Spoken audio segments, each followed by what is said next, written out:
সারাদিন ধরে পড়ছে বৃষ্টি। আগের দিন থেকে যে বৃষ্টি শুরু হয়েছে, এই বৃষ্টি আর থামার নামই নিচ্ছে না, জানো তো। এর মধ্যে মেয়ের স্কুলটাও বন্ধ দেয়নি, স্কুলে পাঠাতে হয়েছে।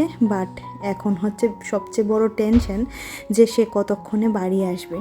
আজকে যদি স্কুলটা বন্ধ দিত বেশ ভালো হতো, জানো তো, বাট স্কুলটা বন্ধ দেয়নি। তো গতকালকেও দেখেছিলে একটা জায়গা থেকে নেমন্তন্ন খেয়ে এসেছি, তারপর এসে ভিজে ভুজে এসেছি, তারপর আজকে এই ভিজে আবার মেয়েকে নিয়ে স্কুলে দিতে হয়েছে। বাড়ির চারপাশের ড্রেন একদম ভরে গেছে, যে কোনো সময় জল উঠবে বাড়িতে। আর এদিকে দেখো চলে এসেছি, এসে একদম গা হাত পা ধুয়ে আজকে আর একদম পুরো স্নান করে গোপুসোনার সেবাটা দিতে পারবো না। গা হাত পা ধুয়ে গোপুসোনাকে একটুখানি খাওয়ার দিয়ে দেব। আর এদিকে ফুল তুলতে চলে এসেছি, দেখো আমার গোপুসোনার সকালের সেবাটাও হয়ে গেছে। এবার রান্নাঘরে গিয়ে দুজনার জন্য চা বানাবো। আর আজকে ওয়েদারটা দেখে ভীষণ দুধ চা খেতে ইচ্ছে করছে, তো সেই কারণে দুজনার জন্য 2 কাপ দুধ চা বানিয়ে নিলাম। আর এদিকে দেখো মুগ ডালটা ভেজে সেদ্ধ করতে বসিয়ে দিয়েছি, আর ভাত বসিয়েছি। ইতিমধ্যে বাইরে হচ্ছে মুষলধারে বৃষ্টি। আজকে যা বৃষ্টি হবে মনে হচ্ছে মানে একদম সারা ত্রিপুরাকে ভাসিয়ে নিয়ে যাবে, এত বৃষ্টি হচ্ছে। আর এদিকে আলু ভাজাটা বসিয়ে দিয়েছি। তো গুড মর্নিং সবাইকে, কেমন আছো বলো তো সবাই। আশা করছি তোমরা সবাই ভালো আছো, আর আমরাও না বেশ ভালো আছি। আমার আরও একটি নতুন ব্লগে আবারও তোমাদের স্বাগত জানাচ্ছি। আর এদিকে মুগ ডাল দিয়ে মাছের মাথাটা ফোড়ন দিয়ে দিলাম। তো ফোড়নে দিয়েছি শুকনো লঙ্কা, তেজপাতা আর জিরে, আর সাথে দিয়েছিলাম ওই যে ডালটা মাছের মাথা দিয়ে, মাছের মাথা ভেজে ডালটা করে রেখেছিলাম, সেটাকে ফোড়নেই দিয়েছি। আর একটুখানি চিনি দিয়েছিলাম, সেটা স্কিপ হয়ে গেছে। আর এদিকে তেলে দিয়ে দিলাম তোমার পেঁয়াজ, আর দিয়েছি পেঁয়াজ বাটা, লঙ্কা বাটা, আর ছিল একটুখানি কাঁচা লঙ্কা, হলুদ, নুন তো ছিলই। সেটা দিয়ে মশলাটাকে ভালো করে কষিয়ে যখন একদম লেগে আসবে এই মুহূর্তে জলটা দিয়ে দেব। জলটা ফুটে উঠলে মাছ 3খানা দিয়ে দেব। একবেলারই মাছ করেছি, আরেক বেলা ডাল, এ করে হয়ে যাবে। আর অন্য কিছু চাই না। তো এদিকে দেখো আমার তরকারি রান্না হয়ে গেছে প্রায়। আর এইদিকে চাল কুমড়োটাকে ভাপিয়ে রেখেছিলাম, চাল কুমড়োর পুর ভাজা করব। চাল কুমড়োটা একটু বুড়ো হয়ে গেছে, বাট তারপরেও চাল কুমড়ো যেহেতু আমার ভীষণ ফেভারিট একটা সবজি, সেই কারণে চাল কুমড়ো ভীষণ ভালো লাগে।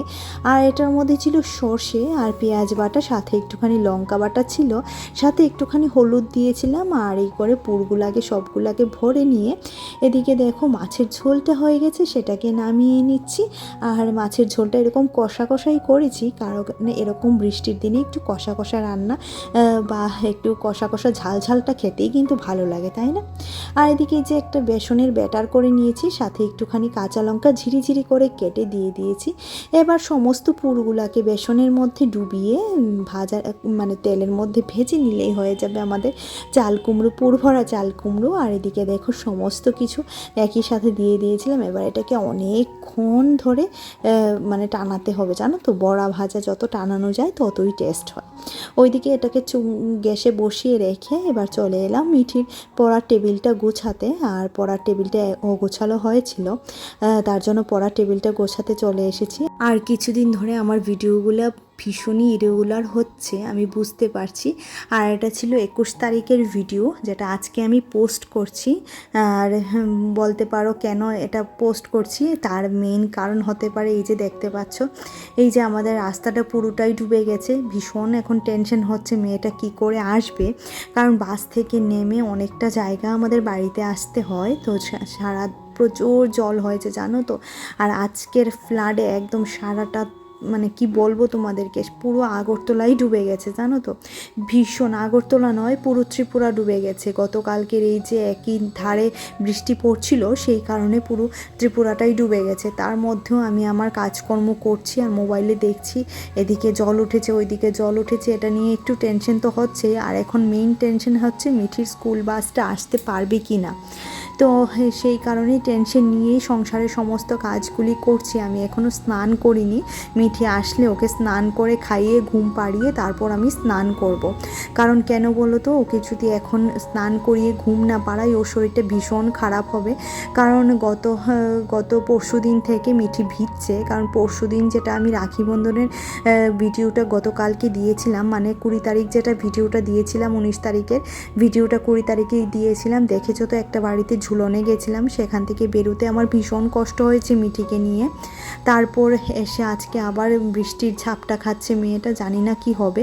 তো সেই কারণে গতকালকে স্কুলে গেছিলো কিন্তু বৃষ্টি এতটা ছিল না, বাট আজকে প্রচুর পরিমাণে বৃষ্টি হচ্ছে জানো তো। আর চারিদিকে শুধু এটাই খবর ছড়াচ্ছে যে প্রচুর পরিমাণে জল হয়ে গেছে, যে কোনো সময় মানে ত্রিপুরা এখনও একদম রেড অ্যালার্টে চলছে। রেড মানে কি বলবো তোমাদেরকে, ত্রিপুরার উপর দিয়ে ভীষণ বড় সংকট যাচ্ছে।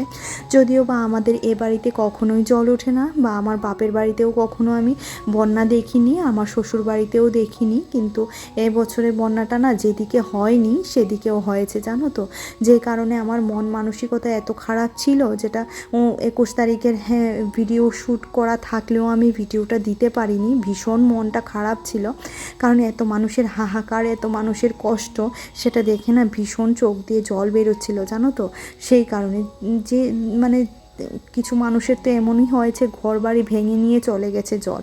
জল আর আগুন যেদিকে যায় একদম ধ্বংস করে যায়, তাই না? সেটাই হচ্ছে আমাদের সাথে। তো একবার খবর পেলাম যে একখানা বাড়িতে না তোমার কি হয়েছে বলো তো, মানে জল আসেনি, বাট ওদের সিলিন্ডার ব্রাস্ট করে না বাড়িটাই পুরো পুড়ে গেছে। কীরকম লাগে বলো তো, মানে কি বলবো তোমাদেরকে জানো, ভীষণ একটা ভয়ানক পরিস্থিতি ত্রিপুরার উপর দিয়ে চলছিল। কিন্তু আজকে যে আমি ভিডিওটা আপলোড করছি, আজকের দিনটা বেশ ভালো রোদ উঠেছে। আশা করব এখন থেকে প্রতিদিন তোমাদের সাথে রেগুলার ভ্লগ দিতে পারবো। তবে আমি জানি না কতটুকু দিতে পারবো, তবে এই আশা রাখবো যে আমি অবশ্যই রেগুলার তোমাদের সাথে ব্লগ দেওয়ার চেষ্টা করব। কারণ যখনই আমরা ব্লগ দেওয়া বন্ধ করে দিই, মানে চ্যানেলের রিচটা অনেকটা ডাউন হয়ে যায়। আর এতদিনের ছুটি আমি আমার 1 বছরের ইউটিউবের জীবনে কখনো নিইনি, সেটাও ভীষণ খারাপ লাগছিল। কিন্তু ওই যে মানুষের দুঃখে না ভীষণ মনটা ভারাক্রান্ত হয়ে গেছিলো জানো তো।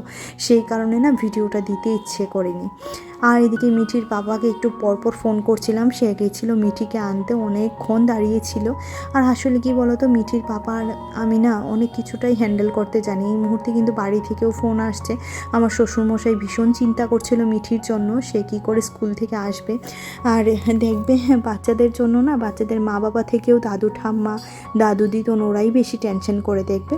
কিন্তু তারপরেও ওদেরকে কিছু বলছি না যে এত পরিমাণ জল হয়েছে, এই পরিমাণ জল হয়েছে, মিঠি কী করে আসবে। কারণ ওরা তো অনেকটাই দূরে থাকে, মিঠির জন্য টেনশনটা ওদের অনেকটাই বাড়বে। তো সেই কারণে না সমস্ত কিছু আর ওদের সাথে শেয়ার করা হয় না। মিঠির পাপা আর আমি অনেকটাই হ্যান্ডেল করে নিই। তো যেই সিচুয়েশনটা আর হ্যান্ডেল করা যায় না সেটা অবশ্যই ওদের কাছে বলতে হয়। আর এই মুহূর্তে দেখো আমি ঘরটা ঝাড়ু দিয়ে নিচ্ছি, এবার ঘরটা মুছে নেব। আর মিঠির পাপা আর আমার বন্ডিংটা না ভীষণ ভালো জানো তো, হাজব্যান্ড ওয়াইফের মানে থেকেও বেশি আমরা একটা ভালো বন্ধু, যে একজন আরেকজনকে মনের কথা বলে শান্তি পাই। আর আমার মনে হয় কি বলো তো, প্রত্যেকটা সংসারে এরকম বন্ডিং দুজনের মধ্যে থাকা দরকার, তাহলে সংসারটা অনেকটাই মজবুত হয়। বিশ্বাস আর ভালোবাসা যদি থাকে তাহলে সংসার অনেকটাই লং লাস্টিং হয়। আমার চোখের সামনে এমনও অনেক কাপল আমি দেখেছি যাদের মধ্যে বিশ্বাস নেই, যাদের মধ্যে কোনো ভালোবাসা নেই, ওদের সংসারে কিন্তু সেরকম সুখ শান্তিও দেখা যায় না।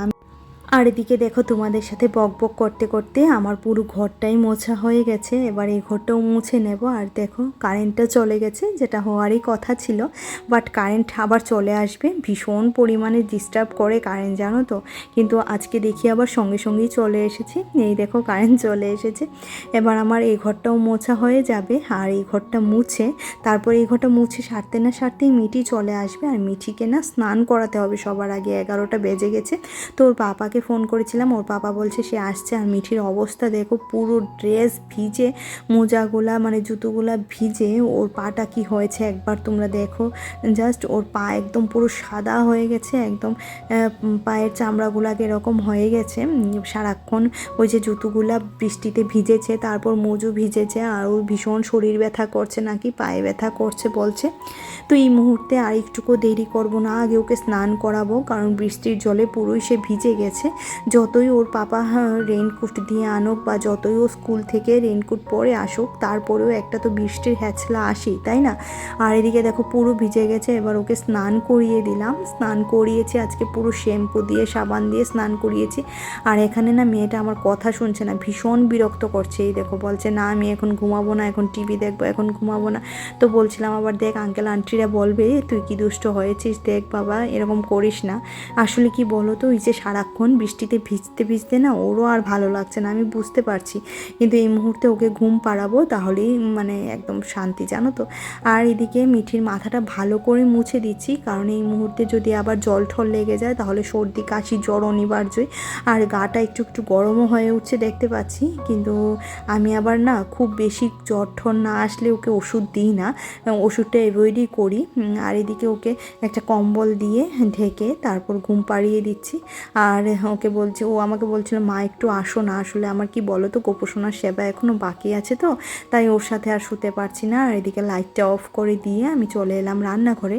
রান্নাঘরটা পরিষ্কার করা হয়নি, এই মুহূর্তে রান্নাঘরটা পরিষ্কার করব, রান্নাঘরটা মুছবো, কিছুটা পরিমাণে বাসন আছে সেগুলি পরিষ্কার করে ধুয়ে নেব। আর বাইরে কিন্তু অনবরত বৃষ্টি হচ্ছে, অনবরত বৃষ্টি হচ্ছে। আর এই মুহূর্তে আমাদের বাড়িতে আমার ওই একজন ফোন করেছিল, আমার এক রিলেটিভ, ওদের বাড়িতে নাকি জল উঠেছে। তো বলেছি মানে জল ভীষণ জল হয়ে গেছে, ওরা ত্রাণ শিবিরে যাচ্ছে। তো বলছিলাম না ওখানে যেতে হবে না, ঠিক আছে তোমরা আমাদের বাড়িতে চলে এসো। তো ওরাও আমাদের বাড়িতে আসবে। তো স্নান করে তাড়াতাড়ি বাসনপত্রটা মেজে এবার ঘরে যাব, কারণ গোপোষণার সেবাটাও বাকি আছে। আর আজকে না মনটা ভীষণ ভারাক্রান্ত হয়ে আছিল, যখন কাজগুলো করছিলাম না মনটা ভীষণ ভারাক্রান্ত হয়েছিল। কেন বলো তো, এত মানুষের কষ্ট না ঠিক আর নেওয়া যাচ্ছে না, জানো তো।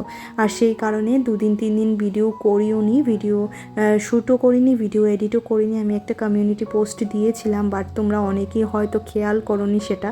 যদি খেয়াল করতে তাহলে তো কেউ অন্তত একটা রিয়্যাক্ট পাঠাতে। খুব কম জনই খেয়াল করেছে আর খুব কম জনই রিয়্যাক্ট করেছে। তবে দেখো এদিকে আমার সমস্ত বাসনপত্র মাজা হয়ে গেছে, এবার রান্নাঘরটা মুছে নেব। আর রান্নাঘরটা মুছে স্নান করে পুজো দিয়ে খাওয়া দাওয়া, বাস এইটুকুই। আজকে এখানেই ভিডিওটা রাখবো, আর বড় করব না, এমনিতেই ভিডিও অনেকটা বড় হয়ে গেছে। আর মিচিকে একটু পরপর গিয়ে দেখে আসছি, যদি জ্বরটা বাড়ে সেটাও আবার দেখতে হচ্ছে, কারণ ওর আবার কালকে এক্সাম আছে। মনে হচ্ছে আজকে বন্ধ দিয়ে দেবে, কারণ রেড অ্যালার্ট জারি করা হয়ে গেছে ত্রিপুরাতে। তো দেখি কি হয়। আর ওর স্কুল না থাকলে ভালো হয়, কারণ এই ভিজে ভিজে বাচ্চাদের ভীষণ কষ্ট হয়ে যায় স্কুলে যেতে। তো যথারীতি আমার রান্নাঘর মোছার পর স্নান করে দেখো গোপোষণার সেবাও হয়ে গেছে।